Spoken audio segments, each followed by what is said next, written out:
My name is Lieutenant Colonel Stu Scheller, United States Marine Corps. I have a growing discontent and contempt for my perceived ineptitude at the foreign policy level, and I want to specifically ask some questions to some of my senior leaders. As a person that's not at 20 years, I feel like I have a lot to lose. I thought through if I post this video, what might happen to me, but I think what you believe in can only be defined by what you're willing to risk.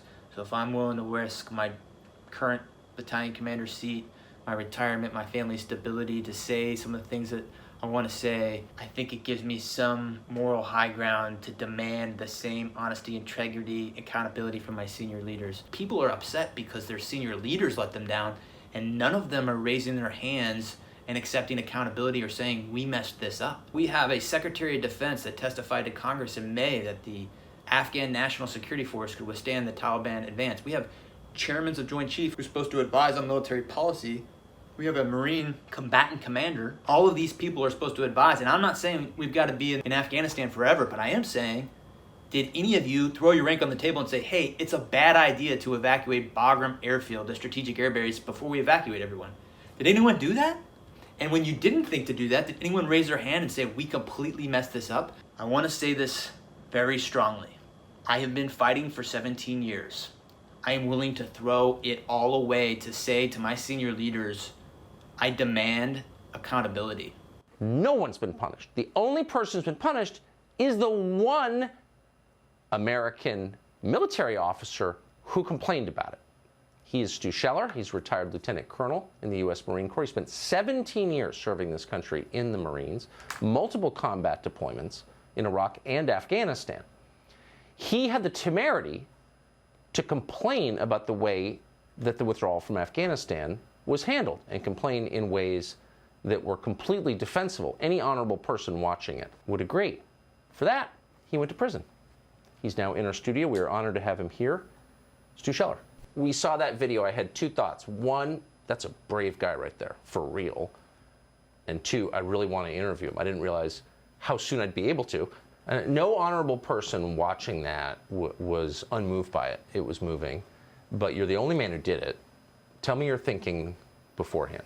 At a certain point, we need to publicly address our shortfalls, or we're going to keep repeating the same mistakes. I mean, everything you said, I think everyone understands your frustrations.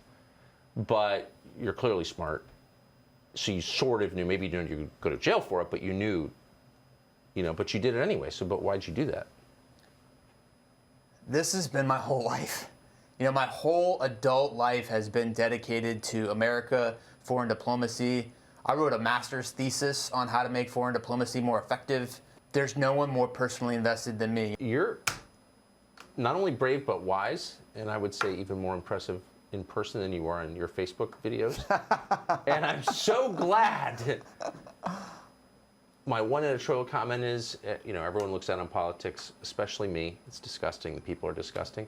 On the other hand, if you want to change things, what are your options? That's right. And so I'm glad you're doing that. Thank you. And I hope you make a big difference. Yes, Laura, thanks for having me on. Bottom line, you alluded to it, this is not a recruitment problem. This is a problem with our senior leaders. Our senior leaders' inability to have a courage, their hypocrisy, it's affecting all other things. You would think a young American would want to raise their right hand, support and defend the Constitution, similar to your last guest talking about wanting to support and defend the Constitution, and have trust in our senior military leaders. But our senior military leaders have demonstrated through action that we can't trust them. And you would be naive to think that a young American isn't getting online, going on the internet, and seeing all the missteps that we can clearly see of our senior military leaders. I think the American people need to see where the military has gone adrift. It's the same problem with the FBI. We have these government organizations that have drifted off track, and right now we need honesty, we need integrity, and we need courage. And we need people that can hold people accountable. And right now we have these people-pleasing creatures that don't do what we as the American people expect them to do. I think we need leaders that have moral courage, which is a lot of the endeavor that I went through. And so I'm speaking to people about honesty, accountability, moral courage, doing the right things. And I'm kind of just letting the path lead me where it leads me. There may be some who might not agree with what you did and say, you know what, you took an oath. Yeah. And you violated that oath. Well, I disagree with that. So I took an oath to support and defend the Constitution of the United States against all enemies, foreign and domestic. And so we can have an academic argument about whether I broke that oath. I would submit to you that I upheld it more than all my peers who didn't do that. Was it still worth speaking out? Yes, I wouldn't. I mean, I've never apologized. I don't regret what I did. I feel very passionately about it. And it's like, if not me, then who? If not now, then when? Somebody needed to say it. And I'm just really worried about the future of my country. Like, my goal in life is to leave a better country for my 3 boys.